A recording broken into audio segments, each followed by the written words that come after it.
Okay, we have 6 o'clock. I'll call the meeting to order. Was the meeting properly announced? Yes, it was. Please rise for a moment of silence and the pledge of allegiance.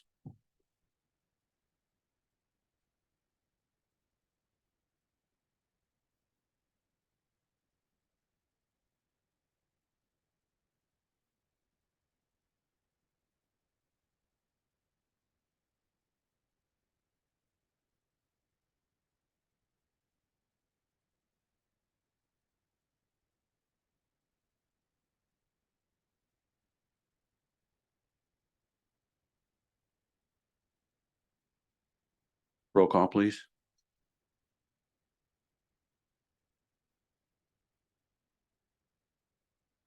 Marge Edwards and Jody Shapey will be online. Scott Krug and Phil McLaughlin are absent. All other members are present. Okay, we have the agenda before us. Do I have a motion to approve by Supervisor Moens, second by Supervisor Dozel?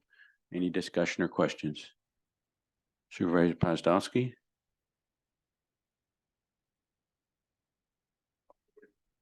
Okay. Thanks, Mr. Chair. Okay. Seeing none, all in favor signify by saying aye. Those opposed signify by saying nay. Nay. Pozdolski. Okay, the agenda is approved. We have November 9th and 14th county board minutes there. Motion to approve. Is that Supervisor Pozdowski? Was that a motion to approve? No, Mr. Chair. Okay, motion approved by Supervisor Scott Pease, second by Supervisor Bork. You got the minutes on the floor. Any discussion or questions?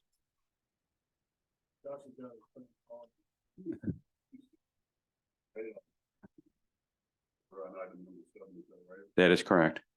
All right.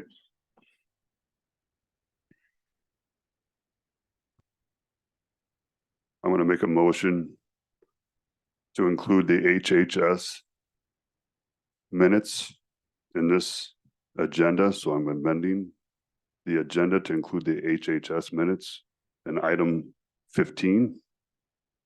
We're on item number 7, the approval of the board minutes right now. So I mean, if you want to take up the HHS minutes, it's down under item 15. Right. Okay. I'll hold off until. Okay. Thank you, Mr. Chair. Any other discussion or questions on the board minutes that are in front of us? Seeing none, all in favor signify by saying aye. Aye. Oh, okay. Those opposed signify by saying nay. Nay. Supervisor Pozdolski. Okay. Board minutes are approved. Public participation.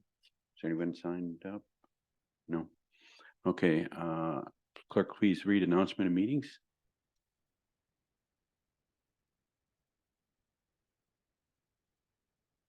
Supervisor claims read by the county clerk and appoint 6 supervisors to approve the claims. Baker, Dozel, Egersdorf, SPs, West, and Crevilio. Turco 315.76, Paler 529.57, Gilner 175.50, Wimmer 438.75, SPs 259.30, Shapey 1,259.33, Dozel 64.04, Crevilio 184.65, Egersdorf 57.62, Bork 61.55, Edwards 220, West 350, Moans 62.86, Graberski 204.30, Carlson 130.96, Baker 162.40, McLaughlin 246.22, Pinkowski 324.80, David 55, Harvey Beaversdorf 55, Knockreiner 275, Olson 55, Taylor 77.14, Time 69.41, Townsend 55, Waugh 55, Worth 87.75, total 5,831.91. Supervisor Pease. Scott Pease. Just might be clerical. The supervisors you read aren't the ones that are on the agenda. Krug, Crevilio had to take Krug's spot. Okay. Okay. Clarification. Okay. Thank you. We have no claims, correspondence, no correspondence. I struck that out of there. We'll move on to appointments. If the clerk will read the appointments. Appointment of Gigi Christensen to the sale program as an ex officio member on all committees. Reappoint Mary Nelson to Adams County Library Board for 3-year term. Appointment of Lori Fallish to Adams County Library Board for a 3-year term. Okay, so we'll take those all in one if there's an objection. No objections? Okay, motion to accept the appointments by Supervisor Bork, second by Supervisor Moans. Discussion or questions on the appointments? Okay, seeing none before we vote, does the new sales student want to come up and give a 15-minute conversation? No? Thank you for attending. Okay. Thank you for being willing to come and partake, so, okay. All in favor, signify by saying aye. Those opposed signify by saying nay. Aye, nay, Pozdolski. Okay, the appointments are approved. Clerk, please read resolution number 25, unfinished business. Resolution 21, 2023, resolution for approval of Adams County Species and Habitat Conservation Agreement. Intent and a synopsis to enter into a landowner agreement and certificate of inclusion into the Lake States Forest Management Bat Habitat Conservation Plan and be included under the incidental take permit issued to the Wisconsin Department of Natural Resources by the U.S. Fish and Wildlife Services. Introduced and recommended for adoption by the Land and Water and UWX Committee the second day of May 2023. Shapey, Moans, McLaughlin, and Olson. Okay. Do we have any action on the motion? Resolution? Motion by Supervisor Moans to approve? Okay. Second by Supervisor Churko. Now, okay, we have the motion on the floor, so this resolution was sent back to committee and then came back out of committee this last time, and I'll have department head discuss this, so might answer some of your questions before discussion is had, so.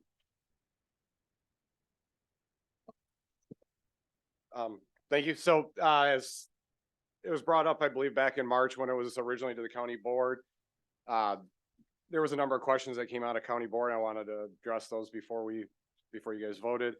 Essentially, this is a incidental take permit that is quite lengthy, 400 some odd pages. It was written for the 3 states, but when they did it, they made sure that individual landowners within those 3 states, they focused on individual landowners over 10,000 acres or any county forest can participate in this. Essentially what it is last week we completed our first timber harvest sale or timber sale, when the logging company is out there and is harvesting the timber. If they accidentally kill one of these bats, we're not held responsible. It was accidental. We did what we could to prevent it. Bad luck happens. That's nuts and bolts of what this is. We don't, as you go through that long plan, I pulled out 3 tiny little sections. Chapter 5 gives the conservation strategy, what we have to do. Essentially, there's nothing additional we have to do because we have no known roost or hibernacular on the county forest property. There is a federal regulation that says no surprises regulation. And what it says is as long as we're complying with this and the states are complying, even if 10 years down the road, new information comes to light and they decide they need to change these somehow, they can't come back to the states or the county as long as we are complying, requiring any additional funds or additional measures they have to take, anything like that. Finances, right in the plan, it does say that the Wisconsin DNR portion of this plan is about $79,000 a year. That's for their administrative costs. They have no costs associated with the people who join in under their incidental take permits. So the cost of the county to be part of this is 0. The other thing to keep in mind, and this was one of the biggest questions I think that came up at committee and county board, This only applies to the 140 acres that is owned by Adams County and is enrolled in the Adams County Forest Program. So any other individual landowner in Adams County, this has nothing to do with them. It's only the 140 acres. That's about all I have, unless there's questions. Supervisor Paler and then Supervisor Dozel. You did mention that it would, people with over 10,000 acres would qualify for this. Yes. There's not many of those people around, but No, maybe some of the paper mills, Meteor or something might qualify under that. exactly. And I think that's who they were targeting. And this is Michigan, Minnesota, and Wisconsin. So there's not many of them throughout even those three states, but Supervisor Dozel. So a couple of questions, Dustin, on section D, which, let's see if this gives me a page number. It calls out that the county's maximum total acres are over the entire permit term. So until 2072 is 490. Yep. So the county is not going to purchase any additional lands. no, and I had to look at that about 3 times. The DNR filled that in for us as part of this agreement. That's actually how many acres, based on the current acreage we have, the 140, plan management over the next 50 years would affect, trying to figure out how to best. Those 490 acres include the same acreage multiple times. And it's only on that 140 acres. Okay. So you go in and harvest 20 acres this year. 20 years later, you harvest that same 20. That's actually counted twice in that 490. That's how they said it was Okay. supposed to be. Now, if and when we do grow the county forest, we would have to include that in with this plan as well. So there'd be a future amendment or update to it, or? The agreement would have to be updated. And then another thing that's concerning in here, and I believe it's on the very last page. I could be wrong on that. It basically says that by signing this agreement, we agree to adhere to all rules, regulations, and costs associated with the program. I'm having a hard time finding it right now, but it's towards the bottom of the 413 pages. Oh, and the big part of it. Okay. Was that, Do we know what those things are that we're agreeing to that? The DNR is saying, yeah, and if I'd have to pull that paragraph up. Most of that plan was specifically written for the state and the state DNRs. So by signing on to that plan, the 3 DNRs are agreeing to follow and pay what they said. I didn't write the chapter number down. There is a whole chapter on finances in there, and it says, here's what Minnesota's gonna pay, here's what Wisconsin's gonna pay. So that's what they would be agreeing to in there. There's a lot of regulation about prescribed burns. The big thing is if you have a known hibernacular, there's buffers around those specific areas that you can't harvest. Okay. And that's the bulk of the regulation, is really protecting those roosts. We have none, so we don't have to worry about it. That's why there's no additional work involved in this. By signing on to, as a landowner enrollment portion of the plan, we do agree to follow all the requirements set forth in that plan. And as I went through, in chapter 5, it has a really nice grid saying, here's all the biological requirements, and here's what you would have to do to meet those. And only about 3 of them, apply to a county level. And there's other stuff in there with the DNR on some of their land. They have actual cave entrances. They have language in there to help restore cave entrances and make sure that they're safe. And that the bats can use them. We don't have that, so obviously that section doesn't apply to us. All right, thank you. Supervisor Postowski. Yeah, thank you, Mr. Chair. So Dustin, I read through this somewhat and it's somewhat hard to decipher all this information. There's 400 pages here, but I might have missed where this study took place. I've never known bats to really live in trees. I've been in Wisconsin most of my life, known them to be in attics. Where was this study done? I mean, who is saying that we have bats in trees? Because it just really isn't the case. It's more the forest area is their prime habitat. Whether it is a In cave Wisconsin entrance- here, or is this in Wisconsin or some other, I mean, Minnesota, Michigan, and Wisconsin. so this is the region that they're. right? Yeah, So- it's called the Lake State Right, Habitat Conservation Plan. It was the three of them teamed up. The first section is executive summary. And then when it goes into chapter 1, that's where it starts talking about their optimal areas, what they prefer, what the range of each of the types, because there's 4 bats that are involved in this. mhm, Where they would want to, in a perfect world, where they would be. mhm, But the hibernacular a lot of times is, I mean, they do have a range of areas they use. mhm. A lot of what I've talked about is like the caves, hibernaculars, roost. But even if they're just going through the forest and we happen to somehow kill one, we would be covered by this. If we had something else, we would have to protect that area. I don't like to hear the words compliance when we're talking landowners and business, foresters.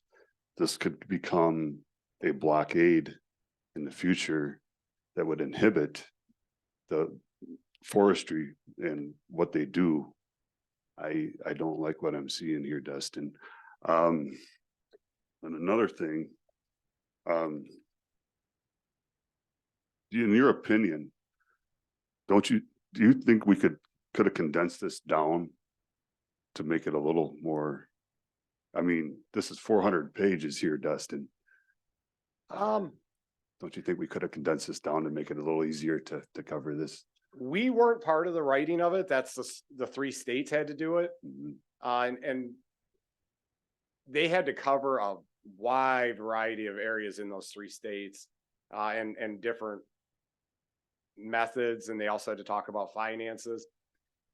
I think the biggest reason it's as lengthy as it is this was an incidental take permit that the 3 states applied to the U.S. Fish and Wildlife Service for, mhm, saying these bats are endangered, threatened. If anybody who wasn't under an incident or had an incidental take permit went out and actually killed one of them, you're in a world of trouble with the federal government. What's the world of trouble? What kind of penalties are they trying to impose on us for this? Well, it's by applying to, or by being under this, none of the penalties would apply to us. Mhm, If we didn't, I mean, there's substantial fines for, I mean, if you went out and it'd be similar if you went out and shot a bald eagle today. mhm.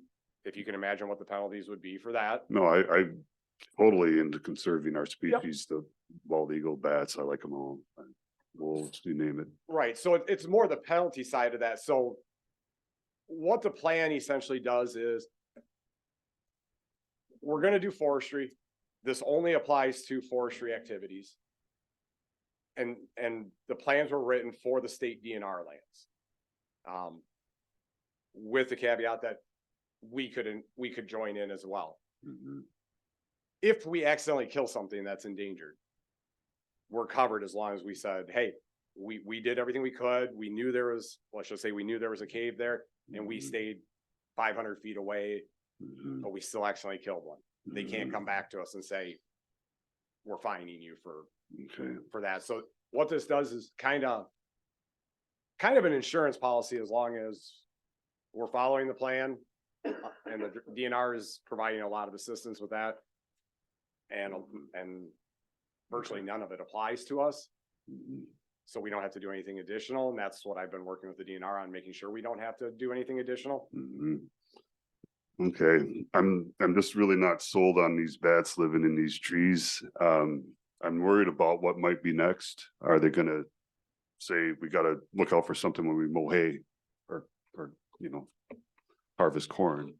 These are things I don't like this at all, but I have nothing further. Thank you. Okay, Supervisor Shapey?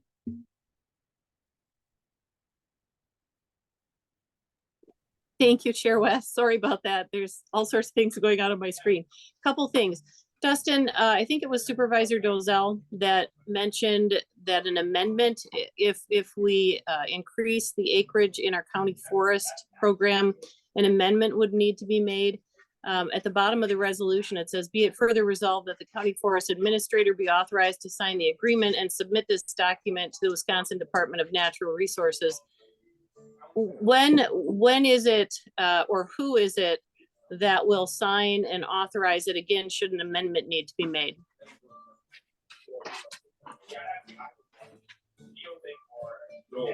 I'm looking at Jeff for an answer on that. Sorry to put you on the spot. Go ahead, Corp Counsel. When you would look at an amendment at this one, it would come before the committee again for an approval because you'd have to approve the amendment, and therefore, again, I believe it would have to come before the county board. Okay, thank you. I just wanted to verify that. Secondly, when it comes to anything less than 10,000 acres and not in county forest, pretty much there is no protection, correct? Under this plan, correct? If an individual wanted to write their own habitat conservation plan and apply to the U.S. Fish and Wildlife Service for an incidental take permit in case if they were doing some type of work on, say, 1,000 acres and wanted to kind of cover themselves as an in case, they are certainly able to do that.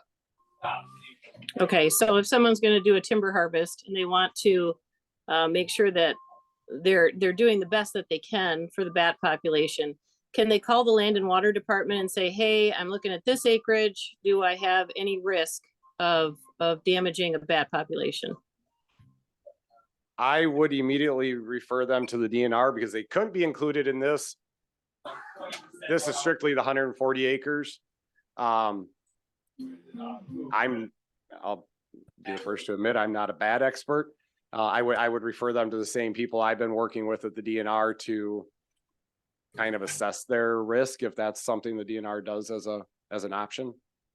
Okay, thank you very much. Supervisor Wormer? Thank you, Mr. Chair. My colleagues should be looking at this. It's a 3-tier Trojan horse, an attempt to cut down on our timber harvests, cut down on our construction companies, and it was well orchestrated by the federal government.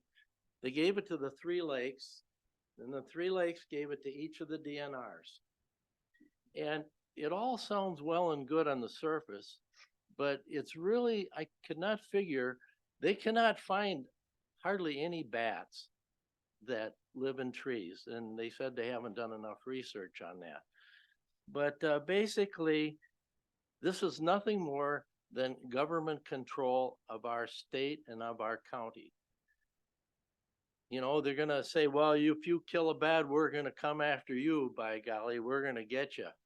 And we're just all falling in line for this. But down the road, our timber companies are going to pay the price. That's our hardworking timber companies that operate in this county. And it won't stop there. Construction companies, you got a bat and you're doing some reconstruction, you have to stop construction and call in the bat gang to remove that bat. You cannot do any construction until that bat is removed. Most people would not read a 400-page document, and I didn't either, but it's all in there. And if you vote for this, you may be all right for a while, but you'll be into the next phase and then the next phase. And the third phase is the federal government. That's why I didn't sign this thing. And that's why I won't sign this thing, and I'll vote it down. Thank you.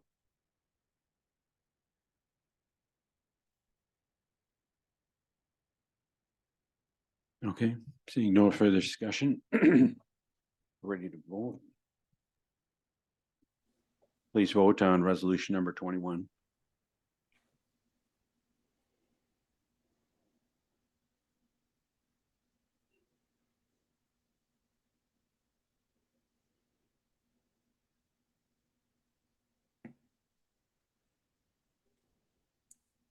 Edwards votes yes. Shape votes yes.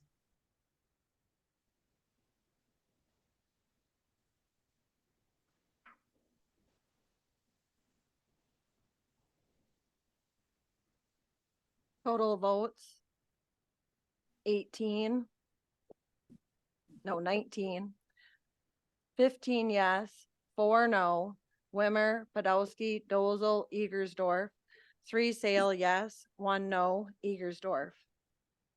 Okay, resolution number 21 is adopted. Next, we'll move on to presentations. We got a presentation from Redevelopment Resources.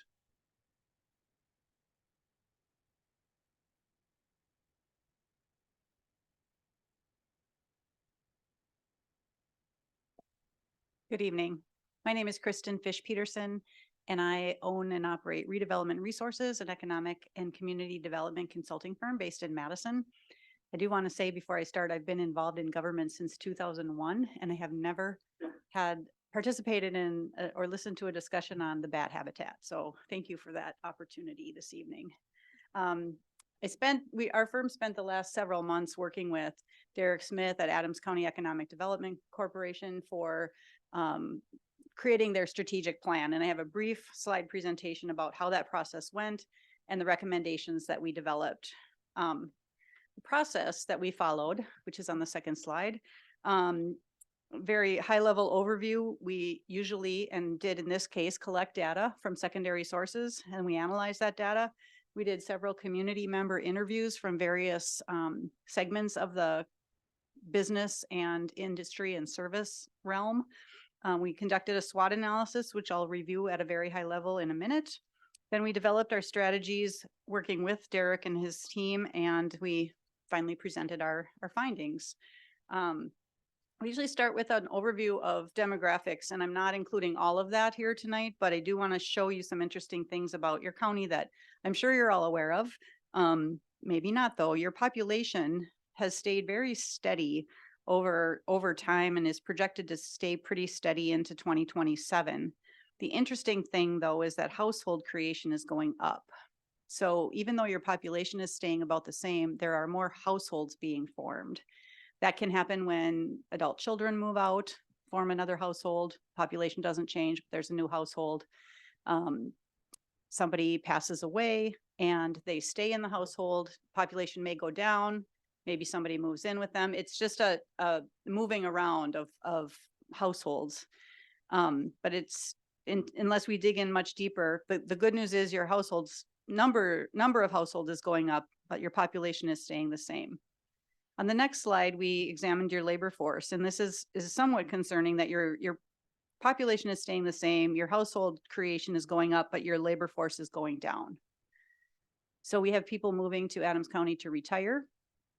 They're not entering the labor force, or they're leaving the labor force and not being replaced. On the next slide, we discuss wages and poverty. The largest industries by employment in Adams County are government, agriculture, and ag-related activities, hospitality, healthcare, and retail. The federal poverty level for a family of 4 in 2022 was 27,750. Over 20% of Adams County households are living below that poverty level. By 2027, however, that share is expected to decline. And the data source that we used on this project shows the share of households with higher incomes, more growth in that share of households with higher incomes by 2027. So again, I think if I could kind of guess at what's happening here, we have higher income people moving into the county to retire, but the workforce isn't earning more money, or you're not creating as many higher paying jobs. Most of those 40% of the residents do work in the service sector, and that's where the lowest paying jobs are. So when we look at a strategy for a community or a county, we want to put our efforts into things that are creating higher wage jobs, not look at creating more low paying jobs. However, because recreation is one of your highest industries, we have to think about that very carefully. So it was very interesting working on this project, and we learn something every time we do. On the following slide, we're going to just go, there's a lot of type on the slide, and I'm not going to read all of this. Normally we focus on the opportunities. I like to be kind of a sunny side up, glass half full or more than half full kind of person. So I always look at the opportunities. There are opportunities in Adams County, opportunities to partner with Mid-State Technical College for workforce development and recruitment of small tech-based businesses. There's the opportunity to attract more recreational tourism dollars, the ability to prepare future workforce appropriately, the opportunity to attract more event-based tourism, the opportunity to do infill housing on lots that are vacant properties for housing. And something that's different for economic development is that we've never had to focus on housing as a strategy before. That's more of a community development activity. But it becomes an economic development activity when employers can't bring in people because there's nowhere for them to live. Then it becomes everybody's job to focus on housing. So that is a serious need for every community that we consult, and Adams County is no different. Another opportunity is value-added agriculture-related businesses, capitalizing on innovative farming and agritourism, developing affordable, you have affordable developable land, and there's an opportunity to expand business during the shoulder seasons. I'm not going to discuss weaknesses and threats today because I want to keep it positive. Your target industries include value-added ag, recreation, and manufacturing. So even though recreation is in there, we want to focus on as many efforts as we can on increasing opportunities for value-added ag and manufacturing, because those are higher paying jobs. On our recommendations, we broke them down into categories, and I didn't include a slide on the business retention activity, but in economic development, business retention is the most important thing we can do. It's making sure that as an entity, we understand the businesses in the county, where their needs are and where their concerns and priorities are, so that we can be able to help them from an economic development standpoint. As far as business attraction, which is the next slide, for business attraction, we want to market to companies who stand out on supply chain lists. When I go into a community to do marketing, I look at who's there now, and I talk to them and say, who can we recruit to the community that will help you in your supply chain? So how can we strengthen who we have here now by bringing in companies that support their efforts? Encouraging Derek and his team to meet with site selectors in target industries, promoting area assets and benefits online, and then focus on higher wage paying jobs, just like I mentioned. The next slide talks about entrepreneurial and small business recommendations. We want to discover opportunities for spin-offs and spin-ins from existing employers. And again, that relates back to that business retention visit. If Derek and his team can meet with employers and find out, are they doing any research? Is there opportunities to create new companies or foster more job growth from what's going on inside the company? That's kind of a low-hanging fruit. Create value-added ag forum for innovation on the website. So our recommendation related to that was to create a forum on the website where egg producers and people involved with the egg industry could connect with one another, talk about their opportunities and how they can leverage each other's strengths to support opportunities for anything value-added egg. And that's a whole separate topic unto itself that I wouldn't go into in a meeting like this, but it's an exciting opportunity, I think. We want to encourage the economic development team to continue to offer incubator space and technical assistance, and then offer a startup course with volunteers from the banking community, accounting, legal, and marketing.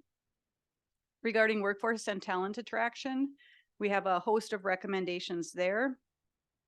One thing we noticed in the service industry in Adams County is that you have a lot of independent contractors that are aging out of the businesses that they own and have operated forever.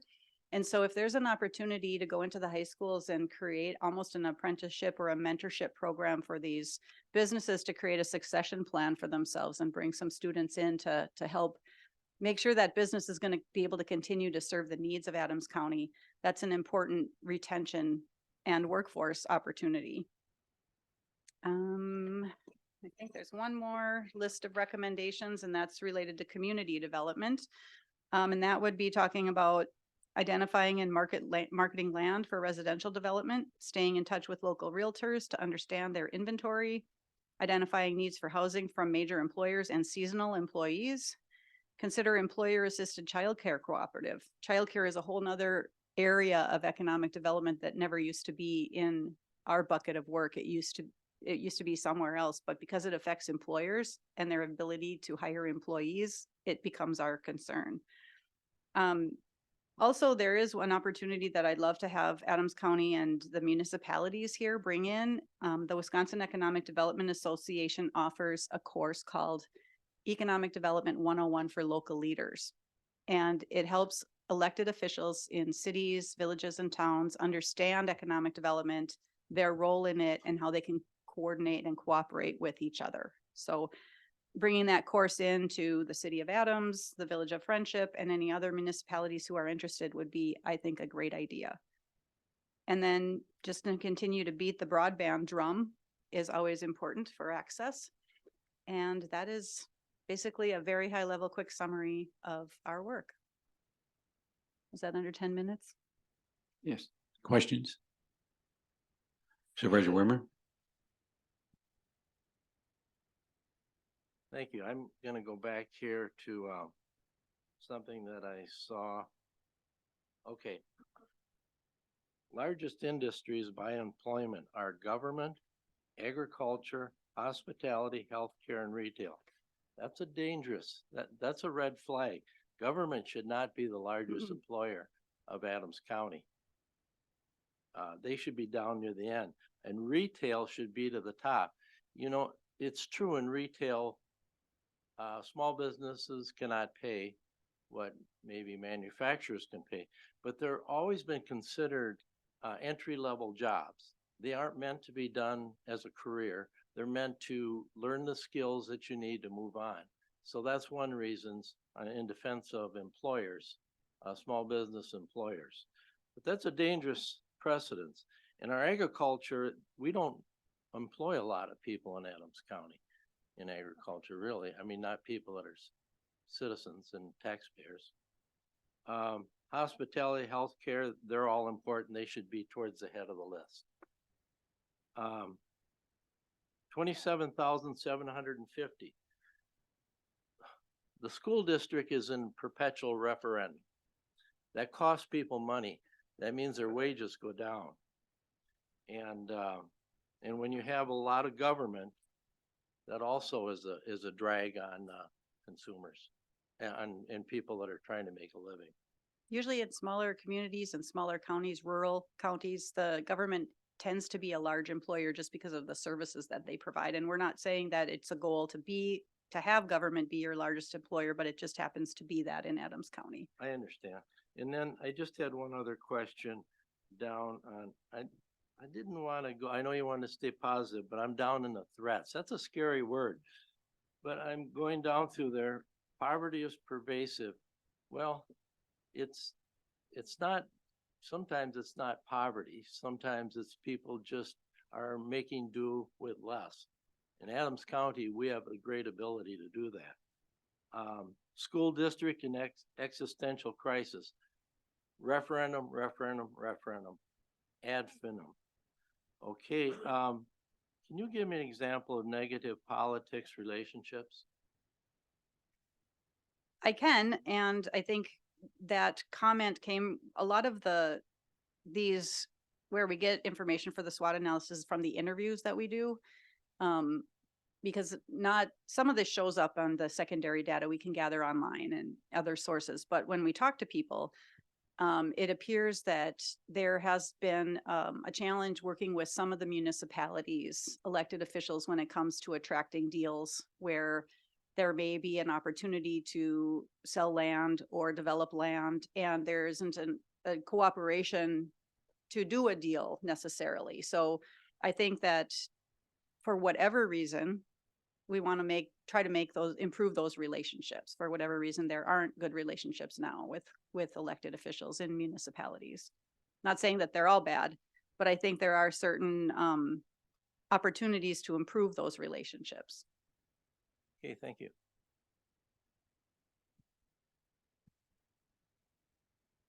Okay, seeing no further questions, thank you very much. Thank for you. your time.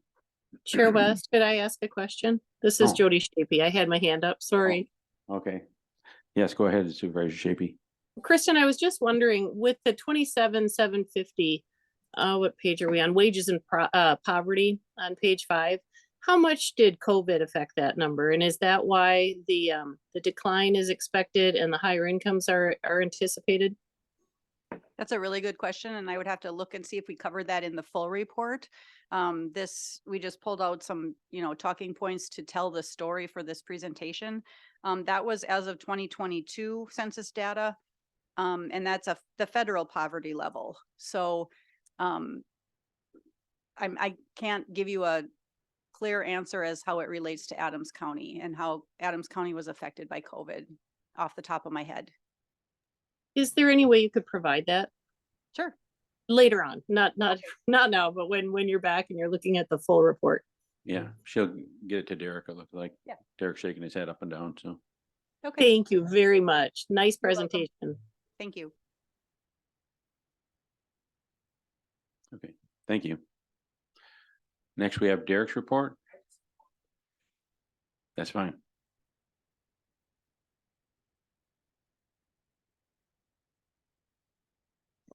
Just a quick comment on partway down my report, there's a spot where it says WEDC reached out to inform us about the vegetable processor we've been working with. I got a couple questions on that. I know it seems like, I think we've been working with them for 8 months now. So when they first introduced themselves to us and stated an interest in Adams County, you see that on there every few months. It seems like it's ongoing. It might seem like it's dragging. Their time frame is 4 years or so. So we're still under their time frame. It's going to take a while. We hope that they maintain their interest in Adams County. So right now they still are interested in Adams County. I believe Plover is another spot they're looking at. And then they were also looking at a spot in North Dakota. But that is a very long-term process. The next time that they will be back is March 27th and 28th. So WEDC is setting up schedule for representatives from that company, which is called Agristo. They're kind of setting up their schedule for who they should meet with and what times and things over those days. So that's the next time they'll be back, but that's the time frame of it. It's they're not in a hurry. They've never done anything outside of their home country before, so they're taking the time. They want to do it the right way. So we're going to shepherd that along as best we can, stay involved, and hopefully they pick Adams County. So any questions other than that? Okay, thanks, Derek. Thank you. Next, we have the county manager's report. Thank you, Mr. Chair, and good evening. So with the capital projects, the Veterans Memorial now ready for the veterans group to install the plaques. Landscaping will take place in spring 24. The roof should be complete this month. Fairgrounds pavement work is complete. That goes on to I don't know where you guys are. Okay. The parks Wi-Fi, that's a spring 24 project, although there's some prep work being done by the parks in anticipation of that. Highway M is a 24 project completion. And building projects, there's a huge section I provided you on the 2, 3, and 4 phase project. And my hope is that before we go out for an official bid process, inquiring about debt, that this actually goes to the full board for approval, because it does impact all districts. And with that, then also there's an update on the wage study I can give you. We had 7 proposals for that. We are now getting ready to award it to Risk Strategies. They are they've been contacted about it. Now the other proposals have a non-select letter that they've received. Other than that, are there any questions on the report? Supervisor Scott Pease. I see in your report, there's of the complaints. Are we gonna be privy to those? Who, where they came from, whether they were internal, external complaints? Mr. Chair? Yes. So those complaints were due to a survey that was done internally, so these are employees that responded to the survey. But yes, if you want the information, I can provide it. So them were the employees that might be inconvenienced by the metal detector, the checking down front and so on. Mr. Chair? Yes. These employees are the ones that are impacted by the courthouse annex side. So if we were to divide this building into two sections, you have the judicial side and then you would have the building or the courthouse annex. So it's the courthouse annex personnel. Okay. Supervisor Dozel.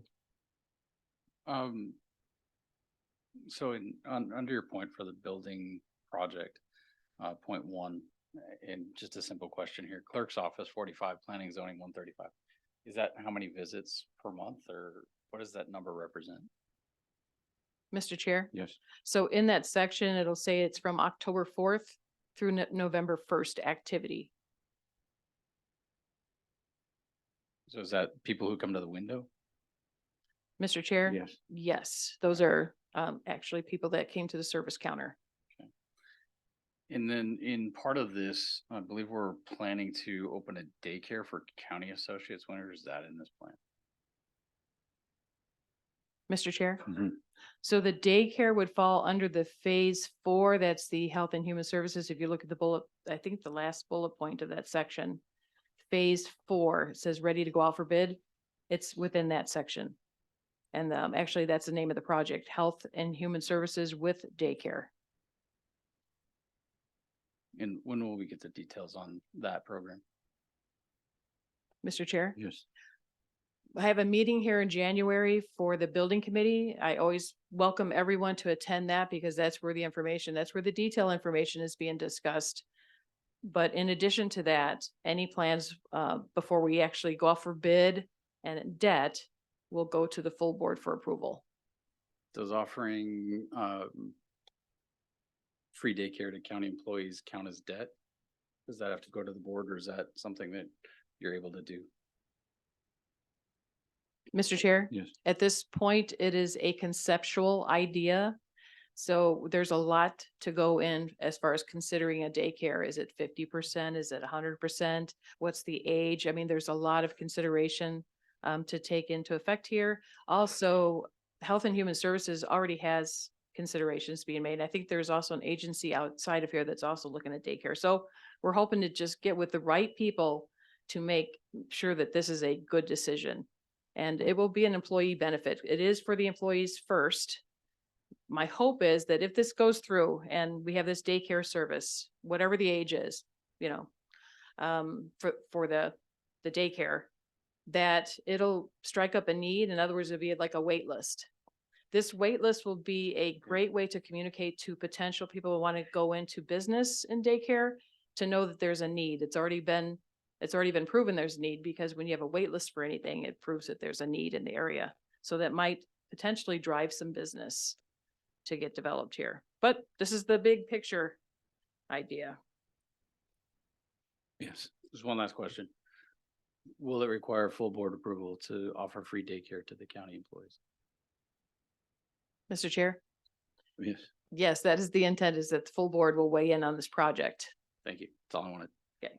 Supervisor Shapey. Thank you, Mr. Chair.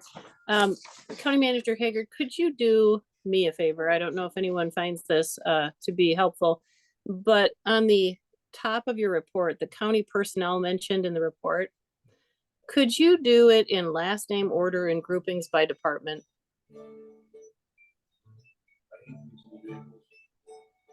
From, in the future reports that you provide. So you're grouping by department and then within department, put it in last name order. Mr. Chair? Yes. If that is the wish of this entire board. Do we need to make a motion for that, or is that what you're implying?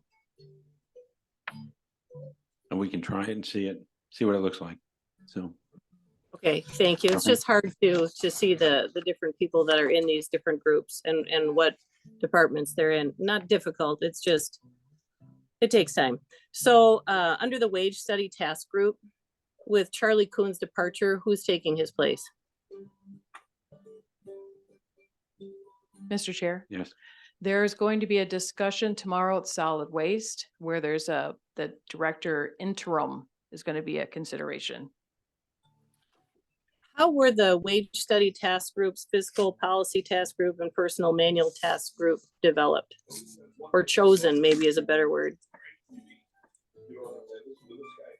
Mr. Chair? Yes.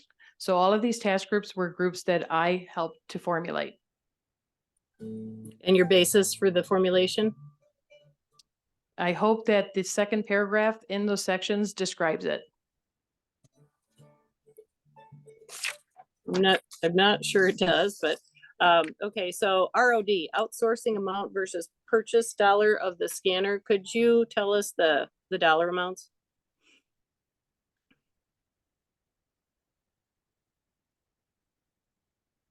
Trying to remember what that was. I believe is in the 40s for outsourcing. And it did- 40,000? Yeah, it was around 40,000 Okay, for outsourcing. and purchasing one and having it in-house? Trying to think how much that equipment was. I'm trying to remember. I think, I'm gonna say it was less than 10, but there's also a consideration given for the personnel hours that are dedicated to that. And timing of information. Okay, so I'm just trying to get my head around it. So it's less expensive to outsource for 40,000 than to purchase a scanning device and bring it in-house and allow the staff in the ROD to scan documents at their time frame. Mr. When- Chair, Yes. oh, sorry. Sorry, no, ahead. go ahead. Thought you were done. So we sat together in a meeting. This is not just something that's just made in a silo. There, you have the IT director, you had finance. All of us got together with ROD to go through the numbers, and it did come out. It equated that the cost benefit was better to outsource it. You have a piece of equipment that would be obsolete after use. There was, so with one piece of equipment, if you will, you would have this scanner. So you have two people in that department. If one wanted to scan and the other had the equipment on the desk, you would have to get up, go over, get this equipment, bring it back over. So, I mean, there's a lot of things that were put into this. And in the end, as I noted there, it was agreed upon at the end. It was unanimous. Sure, I was just curious because it didn't mention dollar amounts. Thank you. Community center, could you please share additional details on facility rent and the justification behind the rent? Mr. Chair? Yes. So that rent is justified. Believe there was no increase in the rent. What the biggest issue was asking for insurance. So they'd have to have some sort of liability insurance. This was run by Corporation Counsel, who was in support of that too. And there doesn't seem to be a lot of contention there as far as having the, insurance riders. But there is a need to charge. Now the rates that we're charging for nonprofits, I believe that's $0. So the rates are as they have been for years. There was a talk about potentially increasing the rates, but then we came back and decided that wasn't a good idea. Okay, thank you. Basically, oh, go ahead. I just wanted to make sure that we were still on that same page. So, Mhm. so that's good. The land and water grant funded position, could you please provide more details on that? Mr. Chair, Yes. that's the watershed coordinator that contract sunsets November of 2024. And this is something that is known. I think it's a 3-year, was a 3-year agreement. So we're at the end of the 3-year this year, 2024. Okay, and the amount that we're looking at that would impact the county to provide for the position? Because we're moving from grant funded to county funded, correct? Mr. Chair, Yes. that position's gonna sunset, which means it goes away. Okay, but then it mentions in the report county funded. There's just consideration given to funding it, but the way it stands right now, that position sunsets in November, so there is no funding. Okay, thank you. Thank you, Mr. Chair. Thank you, County Manager Haggard.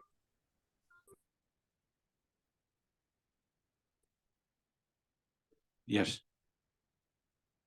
Steve, we're gonna talk about this building thing. I guess I want to be on the record to say that when we started the building, especially this building was looked at as a 1-point entry and not just a justice center. And I know there's a thing out there that said it was just the whole building was going to be considered a justice center, but I believe we passed that as the whole courthouse, and I stand by that. So I would like that committee to consider that when they go into deliberations. I also noticed that there's one of the things is parking lots is I have a hookup for electric cars. That's pricey, and I think that you drive your vehicle here, you park it here, and you go somewhere else to get your gas or your electricity. And even though I heard it might be a charge thing, it's still it's an advantage to other people that are driving other vehicles. So I'm really not in favor of that either. Thank you. Supervisor Barshi. Excuse me. Yeah, just in response to that, the committee has not discussed that yet.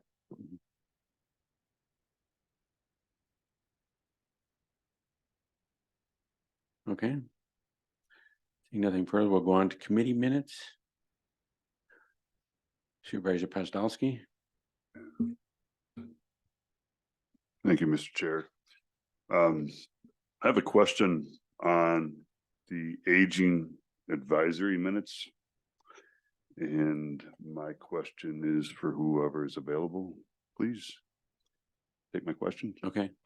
So I'm wondering, why are all of the meeting minutes being presented all at once in this agenda dating back to the first of the year? We have January, March, May, July, and November here. Why are they all being included? Why weren't they presented sooner, please? County Clerk can. We just received them from the Aging Advisory Committee and put them on for review. They probably were online for you to look at, but they hadn't went to county board. Okay, I'm just, why haven't they been presented to you sooner is what I'm wondering. I guess we'll have to have the county manager look into that, and I mean, that's somebody the responsibility of the department. So I would say we can have the county manager look into that. Can we get that answered now while we're in meeting here, please? I don't see anybody from the aging department here right now, or Health and Human Services. I saw Kelly here on the screen here. Is she present? Kelly, can you tell us? Kelly Olson, please. Can you tell us? Supervisor West, I'm here. Oh, go ahead. Supervisor Pozdolski, I'll have to find out as to why they were not in the packet sooner. I don't have that information in my hand right now. Okay. Thank you for that, Kelly. Go ahead, Supervisor Pozdolski. I motion to exclude these minutes from and amend, or I'm going to start over. I motion to amend this agenda to exclude these minutes from the Aging Advisory Committee and only include the November, the last one. So to exclude all the other meeting minutes from this agenda as they were not timely presented, and the topics also should have gone through the HH Health and Human Services Committee. These agenda items have not properly gone through the right committee. I'm going to make that motion to exclude these minutes. Okay, motion to exclude the minutes. What?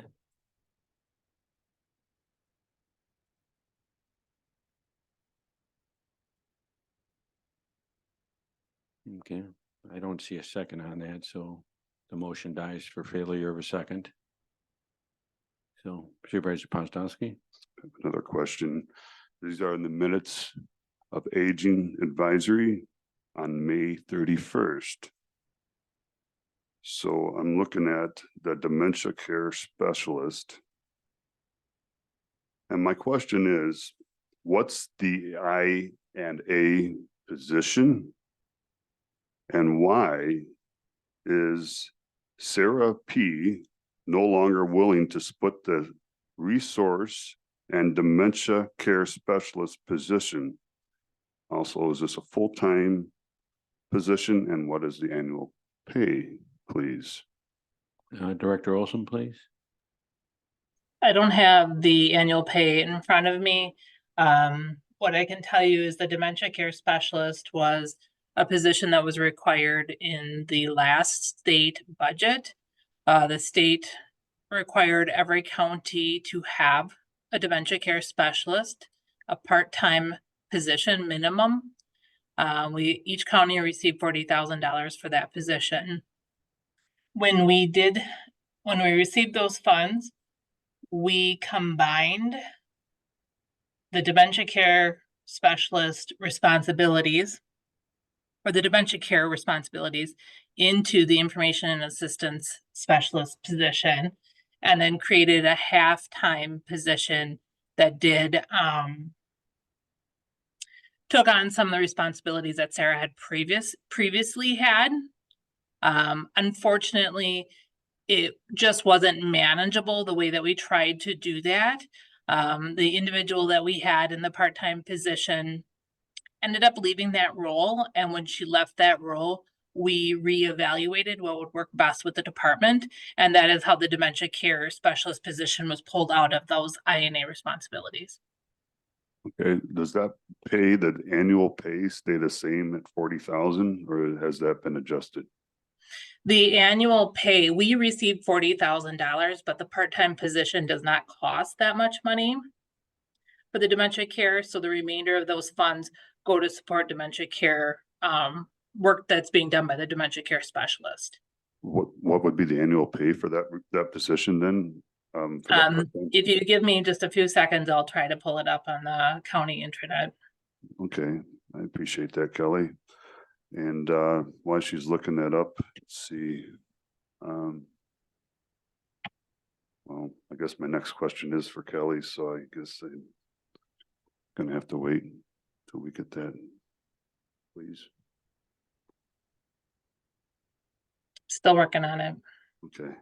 Oh, Alana has it pulled up on the screen here. It's I'm looking for an 21.56 annual. hourly. I'm looking for an annual, please. That'd be $42,000 roughly. I mean, this is It's part-time, part-time. though, so It is this is, yeah, I'm looking for an annual, because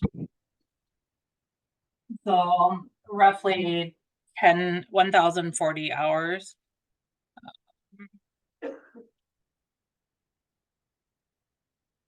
Lana, I'm not able to see what class that's on.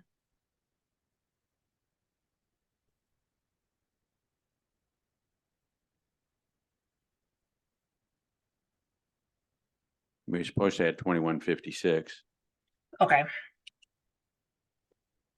So roughly $22,422.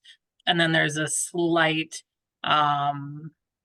benefit with that, but there's not health insurance. okay. I appreciate that, Kelly. So I've got you here, Kelly. can you please tell us why we don't have the HH or the Health and Human Services committee minutes included in this agenda? We did not meet in the month of November. I mean, we don't have December on here. I see there's other minutes from other meetings in December. Can we have included December? I would have to ask our recording secretary, Lyanna, how that December. usually works. Yeah, December is just on Monday, so. I'm sorry, I did not get them done in enough time. This went out Tuesday morning. That meeting was Monday night. Last week, This went out Tuesday. yeah, but last week, it was last Monday, right? I mean, so there's a week. I'm just trying to, But the Tuesday, But County Okay. board agenda. it's pretty close there, Yeah. all right. And let's see. I was wondering, before the video here of the last meeting, who included the beautiful Christian song prior to the last video archive of the HHS committee meeting? Do you know who included that? I just saw that. It's about a 4 or 5 minute Christian song I am. head of the video, so I just wondering who. Doesn't look like anybody knows. Yeah, it's just, I just encourage the public and the members of this board to please enjoy the beautiful Christian song before the viewing of the last HHS archive. And then, let's see what else I have here. I'm gonna give you so we also have the minutes from November Aging Advisory. And I am looking at 85.21 project budget PDF file. This is the proclamation, social isolation and loneliness awareness. It's 111223. Here we are. All right. I was reading through this and I'd like to make a motion to amend this presentation to remove the word virtual, as it is one of the root causes of loneliness. I'll make that motion now. Remove virtual from this presentation.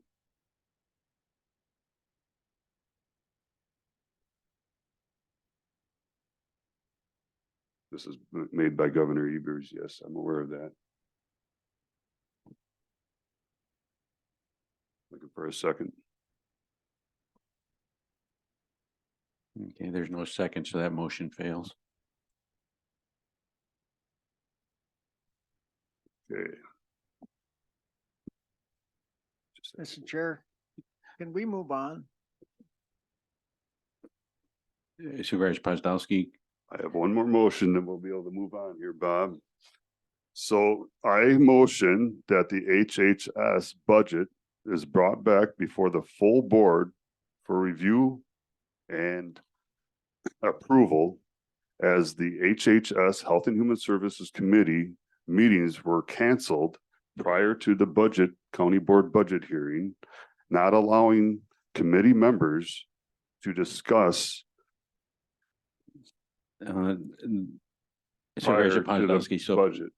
sorry to interrupt, but the Corp Council doesn't think that's a proper motion, since that's not on the agenda. Okay, Okay, thank you, Mr. Chair. okay, thank you. Nothing else on the meeting minutes. We'll move on to ordinances. So when the clerk is ready, please read ordinance number 19. Ordinance 19, 2023, amendment of the Adams County zoning ordinance, rezone parcel from B1 rural business district to R1 single family residential, town of Del Prairie. Recommended for enactment by the Adams County Planning and Zoning Committee on the 6th day of December 2023. Gilner, Churkel, Dozel, Knockreiner, Shapey, Crevilio, Deason. Motion to enact by Supervisor Gilner, second by Supervisor Paler. So we have ordinance number 19 on the floor. Do I have any discussion or questions? Supervisor McLaughlin.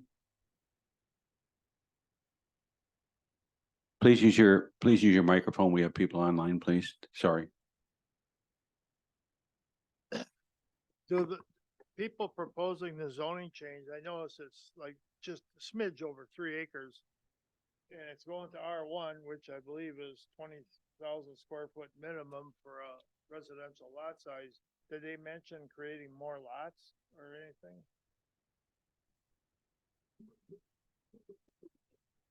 Yes, go ahead, Director Grant.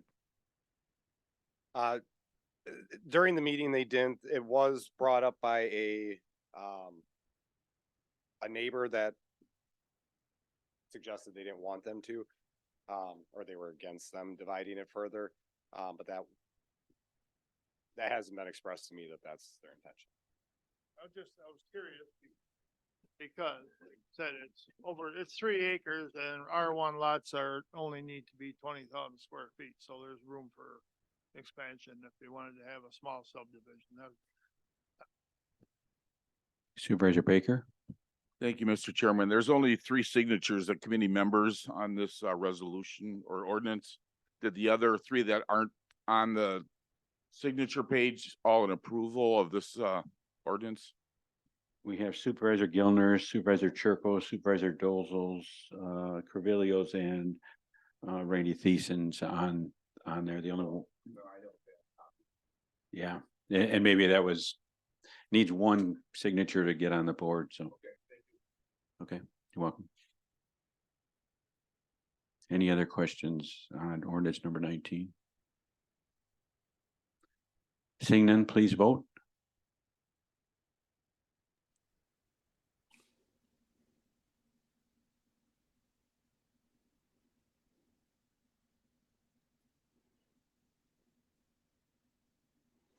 Edwards votes yes. Shapey votes yes. Thank you.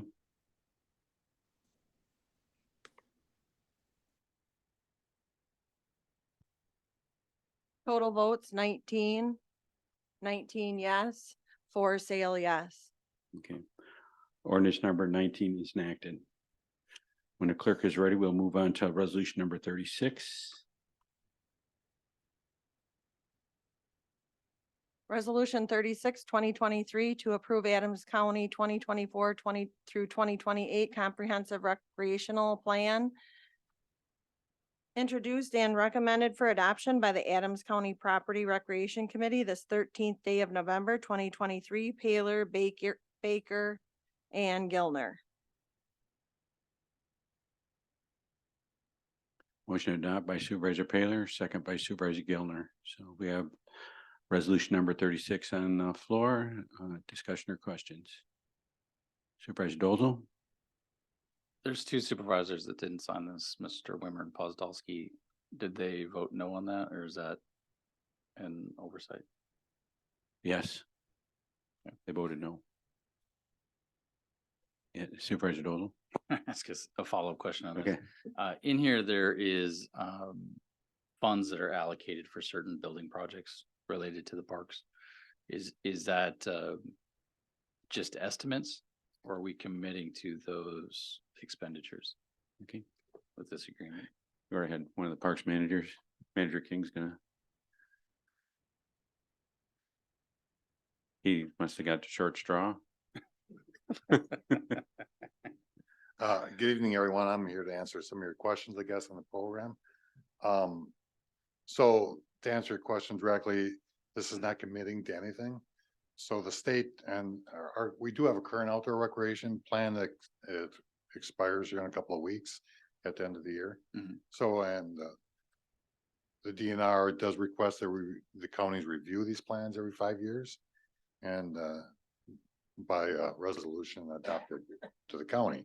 So it's just kind of a recommendation. It's not just for the county's use, it's for its local municipalities, the townships and everybody. They can have input into the plan. And why have the plan? It's basically to make these entities eligible to apply for grants or, state and federal monies. Right. Each of these projects would have to be brought forward to their prospective Committee and so on. committees or boards or whatever. And like I said, it's not just for the counties committees, it's also for the local municipalities to use, so. So the dollar amount he was wondering, it's not really a true quote or anything, an estimate, right? Yeah, so some of those were just quotes that we put together as a department. Okay, thank you. Sure. Was there any other questions? Supervisor Pozdowski? Yeah, read through this in our property committee. Seems to be a pretty generic proposal. Not sure who drafted this up. It seems to me that it was done in front of a screen. And there hasn't been a lot of direct contact by whoever drafted this, just based on the language with our parks, with our outdoors. It just seems to be a disconnect here. One of the many reasons I voted no on this, by the way, but can you tell us who actually drafted this up or who presented this? Sure. So where was this formed? Where did Adams County is part of the North Central Regional Planning Commission. And Fred Heider from that commission worked with us to put together this plan. He's worked on some of the previous plans. So he did work with our Parks Department. He also reached out to all these municipalities and asked for their input also in the plan. So he's ultimately the author, but he's reached out to, you know, county or us at the Parks Department, but a lot of the municipalities in the county as well. Okay, does Fred live in Adams County? I don't believe he lives in Adams County. Do you know where he's from or? I do not. It just seems to be a very regional, very generic form, and I'm concerned that there's not a connection here with what the There are a needs lot are in of Adams County counties for the taxpayers. that are involved in the North Central Regional Planning Seems to be a Commission. We're just one of them. one size fits all plan, and I don't think it fits in Adams County. But I don't Thank know. you. Supervisor Wormer? Thank you, Mr. Chair. Yeah, Doug, do our parks, do they finance themselves? Do they have a gross, net? And then, when you do a project, is that done with the parks money or does some of it done with county money? So the Parks Department pretty much operates, you know, off of the levy. They do collect enough in user fees to pay for, you know, all of their operational costs. As part of our budget, we also have a capital project list, which summarizes all of our equipment and future projected projects that would cost us money. So that's spread out over, the 5 or 10 years. So we are putting money in the bank, so to say, to pay for those projects. And our department covers, that's part of our budget. There's a very small amount of tax monies that's put on there, but that's just how to make it look right in the books, but we do generate enough to cover all of it. Thank you. Supervisor Rick Pease? I don't consider over $100,000 of sales tax a minimum amount of money that goes to the parks this past year. But I'm looking at page 61 where I think Mr. Dolza was questioning about the money and they're talking about the creation of a splash pad or water feature at both Castle Rock and Peatwell Parks. And I think there was some consensus here at the board level that we would act on those type of things individually. And I was like him worried that if we pass this, that automatically means we're going to do that. Because we heard the number was going to be anywhere from 800,000 to $1 million. So can you answer that? Sure. So earlier this spring, Fred did conduct a survey. It was published on our county website and in the newspapers. It was shared to all county emails, you know, for participants to put in ideas. So that was something that was plucked out of that survey that Fred plucked. You'd have to ask for him for some of the very detailed responses, but it is summarized in the report. But as far as the splash pad projects, these are all projects that are to get approved in a budget. Again, this is just a template that allows us to apply for funding or for grant material. We're not asking for approval of any of the projects listed. That would have to go through, you know, the full budget process. Thank you.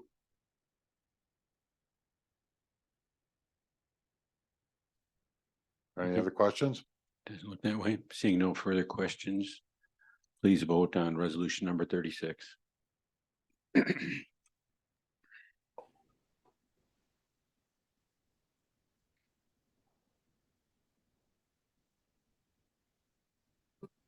Shape, yes.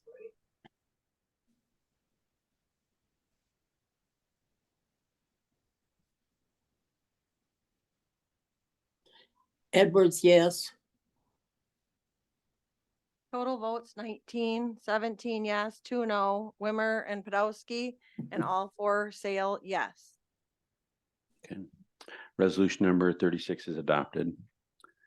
We have no petitions. Do we have a motion to approve claims as previously read by the clerk? Supervisor Bork, second by Supervisor Carlson.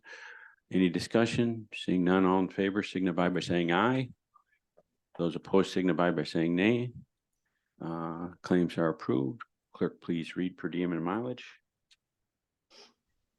Churko 116.92, Paler 97.13, Gilner 107.75, Wimmer 107.75, SPs 181.55, Podolsky 95.96, Shapey 87.45, Dozel 84.04, Carvelio 81.55, Egersdorf 77.62, Bork 92.03, Edwards 75, RP 75, West 83.75, Gabarsky 88.10, Carlson 95.96, Baker 101.20, McLaughlin 101.20, total 1,649.96.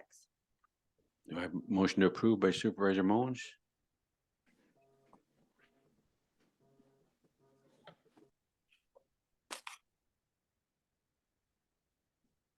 Hello. I will add you. Thank you. Okay, I hope to. okay. So that will be added too. No.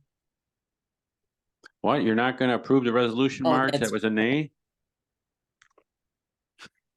Okay, Oops. motion to approve by Supervisor Mons, second by Supervisor Churko. Any discussion or questions? Seeing none, all in favor signify by saying aye. Those opposed signify by saying nay.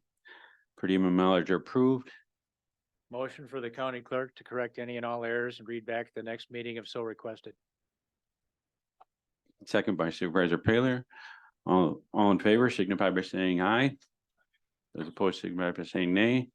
Motion is approved. Next meeting date is January 16th at 6 o'clock. So have a happy holiday and glorious new year, and we'll see you next year. Merry Christmas, everybody. I have cupcakes if anybody would like here as a treat.